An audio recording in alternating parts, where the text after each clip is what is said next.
The immortal honey badger versus lions and hyenas. They say fear is a biological imperative, a signal from your brain screaming, run, survive, live to fight another day.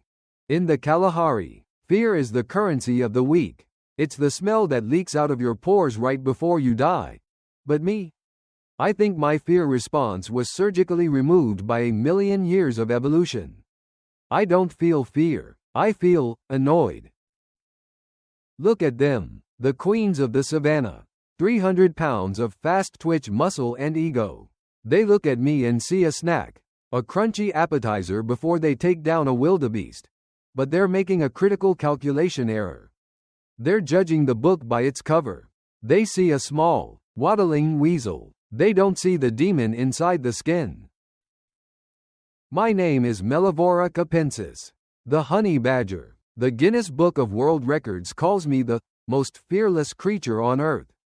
Humans put my face on t-shirts and make memes about how I don't give a damn. It's funny. You think I do this for the glory? For the reputation?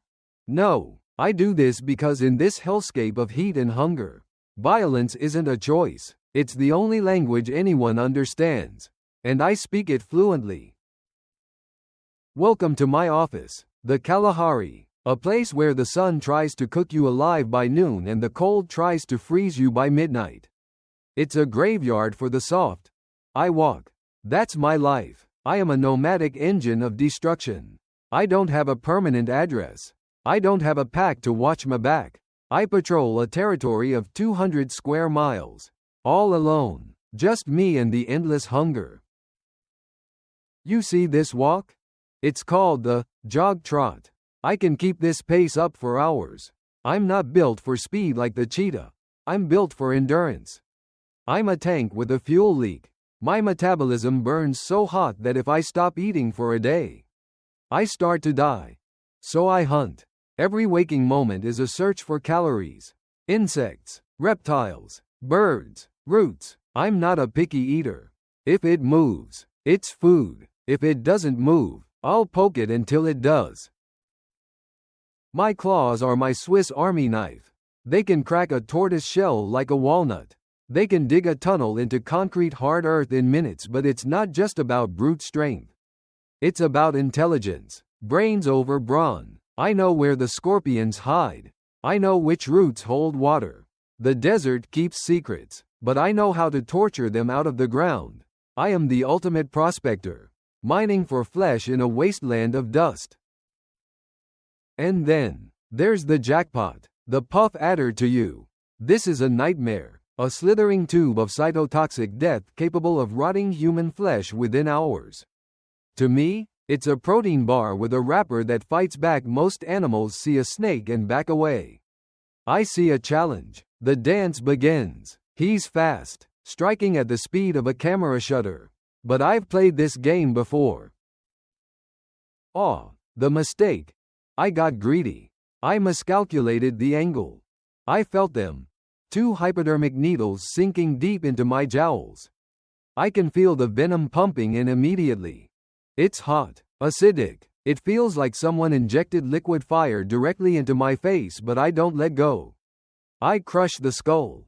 The snake dies. I've won the meal, but the price might be my life. The lights are going out. This is the part where the neurotoxins shut down the respiratory system. Paralysis sets in. My lungs feel heavy, like wet sand. My legs don't answer my brain anymore. I'm fading. The desert goes black. For any other animal, this is the end, the final curtain. The scavengers should be circling by now, but they don't know my secret. I'm not dead. I'm just rebooted. My blood has evolved a specific resistance to snake venom. It binds to the toxins, neutralizes them, and turns them into nothing more than a bad hangover. I wake up with a headache. Sure, I'm a bit groggy, but the hunger is still there. And look, I left half a snake unfinished. Waste not, want not. Nightfall brings the gangs. The spotted hyenas. I hate hyenas. They have no honor. They don't hunt alone, they mob. They are the bullies of the playground. relying on numbers to intimidate. They see me with a kill, and they think, easy robbery. They think because I'm small, I'll drop the food and run. They're projecting their own cowardice onto me. Lesson number 1 of street fighting. Go for the sensitive parts. 1. Don't fight fair. I fight to win. I aim for the nose, the eyes, and, well, let's just say I ensure his family line ends with him. Their jaws can crush bone. Yes, but they have to catch me first. And I am a whirlwind of teeth and rage. I make myself a problem that isn't worth solving. And when teeth aren't enough, I deploy the nuclear option. People talk about skunks? Please, my scent glands produce a liquid so foul it can suffocate a predator. It smells like rotting death and ammonia. It burns the eyes and chokes the lungs. Look at them run. There's nothing quite as satisfying as watching a pack of apex predators fleeing from a bad smell. Keep running, boys. This is my dinner. Back to the main event. Usually, I avoid lions. It's simple mathematics, mass versus energy. But sometimes, you take a wrong turn. Sometimes, fate backs you into a corner. There is no running now. If I turn my back, they pounce. If I run, the chase instinct kicks in. And I'm dead. My only option is total, unmitigated aggression. I have to convince them that I am crazy. She's got me. Her teeth are on my neck, but here is my greatest gift, my skin.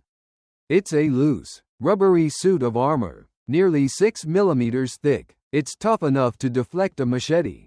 But more importantly, it floats over my muscle. She thinks she's holding me? No, she's just holding my coat. I can turn inside my own skin. I spin around, face to face with her nose. And I clamp down. I am the impossible equation. I am the pain that won't stop. I charge them. Yes, I charge the lions. I scream into their faces. I tell them that if they want to kill me, they are going to lose an eye, a nose, and their dignity. I am making this meal too expensive to purchase. Look at their eyes. Doubt, confusion. They're realizing that even if they win, they lose. That's right. Walk away. Go find a gazelle that runs. Go find something that fears you. I stand my ground. I have stared death in the face and spat in its eye. I am the king of this riverbed. Not because I am the biggest, but because I am the one willing to go the furthest. The sun goes down on another day in the arena. I'm bruised. I'm scarred. My body aches from the poison and the teeth and the claws. It's a lonely life. I don't have friends. I don't have family. I have competitors and I have prey. That's the price of being the toughest. Solitude is the tax you pay for invincibility. But I wouldn't trade it. I am the master of my own fate. I go where I want. I eat what I want. And I take what I want. Let the lions have their pride. Let the hyenas have their gains. I have myself. And out here, in the dark, brutal heart of the wild, that is enough. I am the honey badger, the immortal. And tomorrow? Tomorrow I'm going to find a beehive and do it all over again. End of story. You wonder about the name? Honey badger. It sounds sweet. It's not. It's about obsession. I will tear apart a killer beehive for a mouthful of larvae. Their stings can't penetrate my skin. I just close my ears and eat. It's not bravery. It's thick skin and a sweet tooth. People think I'm just a brute. Wrong. I have a brain larger relative to my size than most carnivores.